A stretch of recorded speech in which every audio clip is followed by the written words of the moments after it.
Hello everybody, my name is Dave Michael. I'm the CEO and director and operator of this facility. Welcome.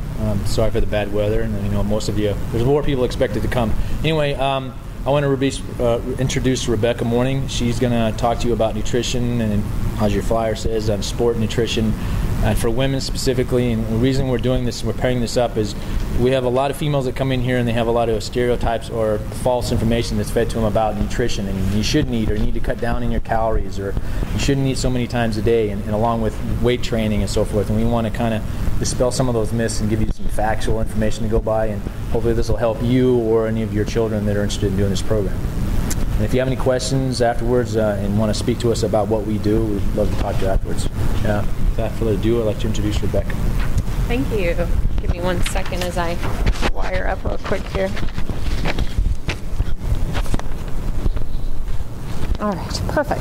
So a little bit about my background. I'm a registered dietitian specializing in sports nutrition. I have my master's in exercise physiology and my undergraduate degree in nutrition. So you have to have an undergraduate degree in nutrition and go through an internship program, just like a physical therapist would go to PT school, and you do that for a year, and then you study for a board exam to be a registered dietitian. Because I know sometimes people call themselves nutritionists or different titles, but they don't necessarily have the background education. And then my purpose for going to my master's degree was to really focus in on sports nutrition and understand the body and the exercise and the physiology associated with nutrition. So that's what I specialize in. I work in this particular area of Northern Virginia, and I'm also in downtown DC. So I got to visit with him a little bit about sort of why you're here today with your daughter and in sports and different things that she's running into with injury, and just to get a sense with you guys what brings you in today for the nutrition talk. Are you training for anything specific, or here for your own good or your family, or what's that? I said summer. Summer's coming, so a little bit of just about nutrition and weight management, that kind of thing? Yeah, we both currently work out quite a bit, but I'm getting ready to try and have baby. Okay. So, great. Going into it, and then the flip side of things. Sure. So that tied in with eating as well. Excellent. And then? To try to help make the family better.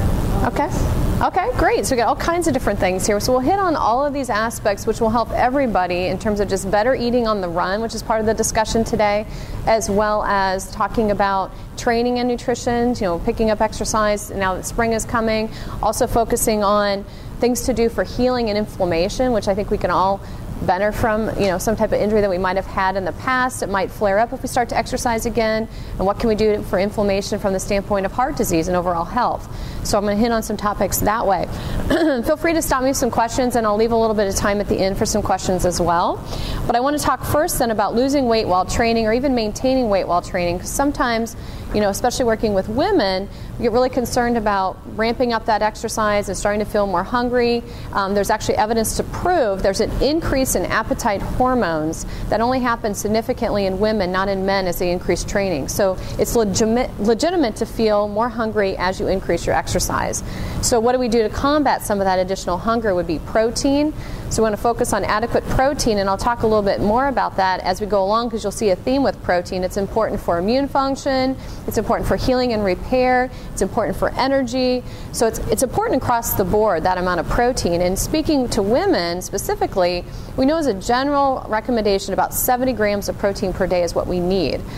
Certainly it's dependent upon how much training you're doing. If you're doing high intensity training or more endurance-based training, you're going to need more.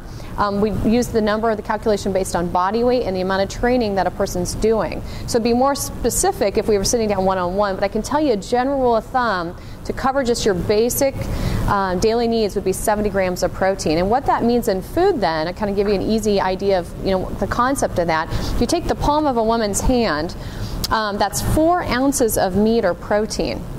So basically, if you eat 4 ounces of meat, the palm of your hand today, like chicken, tuna, salmon, doesn't matter what type of meat it is, if it's fish or chicken or beef, there's 8 grams of protein in every ounce. So this becomes 32 grams of protein of that 70 that we're talking about as a basic minimum requirement. It's again going to depend on age, training, and so on, but we at least want to get that 70 in. So you might think, well, am I eating enough protein today? Am I going to have some protein at lunchtime on my salad or my sandwich? Am I going to have something tonight at dinner? Did I have some protein this morning, like an egg at breakfast? 1 egg is 8 grams of protein. Do you guys like the Greek yogurts? Have you tried some of the dairy products like that? They're really high concentrated protein, 13 to 18 grams of protein, just that little 6-ounce container of yogurt. Your standard Dannon Light and Fits and those other types of yogurt you'll play only have 5. So that protein is really going to be essential to get in throughout the day in order to get the 70.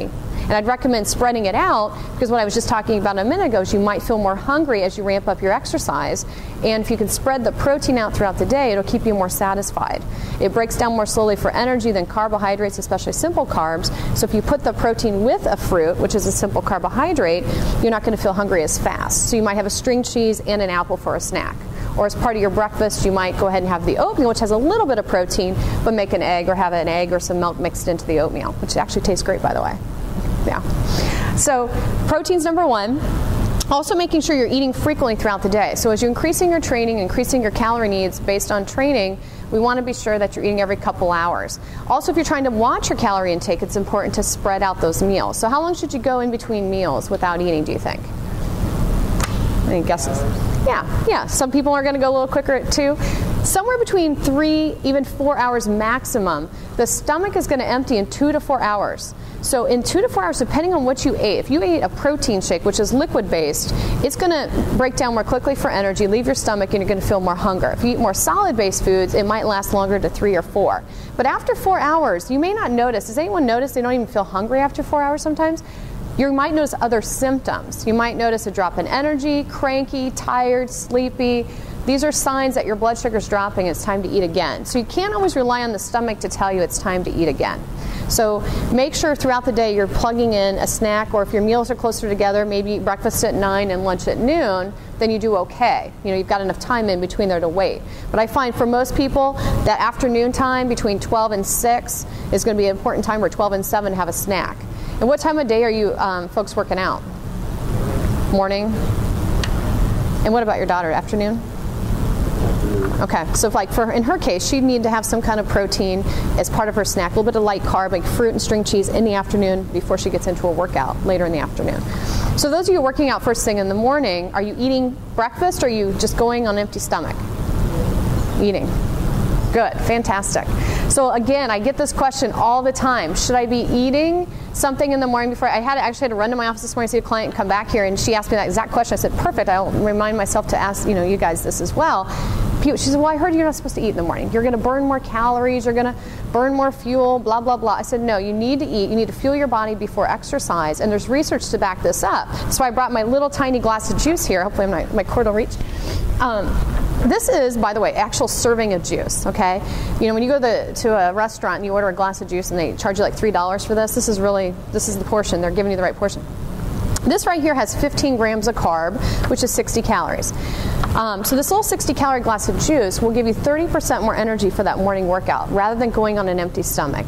And keep in mind, if you're trying to lose body fat, burn calories, etc., a little bit of carbohydrate before an exercise workout, you're still going to burn those fat stores. You're still going to be using them for fuel. This is going to get used up even before you even get set foot in the gym or wherever you're going to work out. So at least a little bit of carbohydrate for a workout that's less than an hour in the morning. If you need a little more than this, if you feel like you want to have some oatmeal or a granola bar, some toast with peanut butter, you can do that, but don't leave without at least having this much carbohydrate. If it's going to be a long workout, if you guys are training for anything that pertains to maybe running an hour and a half on the weekend or 2 hours for a race, then you're going to take in a full breakfast at that point. You're not going to just stick with a little glass of juice that's going to make you last for 2 hours. Then you're going to go with more of a 300, 400 calorie breakfast that you practice with as you're training, so you know what you're going to do the day of the race or the day of the game or whatever it is that you may be doing, okay? So keeping in mind protein throughout the day, starting your day off with breakfast and eating every couple hours throughout the day, and focusing on a balance of protein at those meals to get your 70 grams as a minimum, and then focusing on some type of carbohydrate to go along with that. And that's what we're going to talk about next, are those carbs, because I know sometimes, again, I hear from my patients all the time, I don't want to eat too many carbs, or carbs are bad, or I don't think I need that many carbs. I'm trying to lose weight and I'm exercising. You still need the carbs. That's what the body needs for fuel.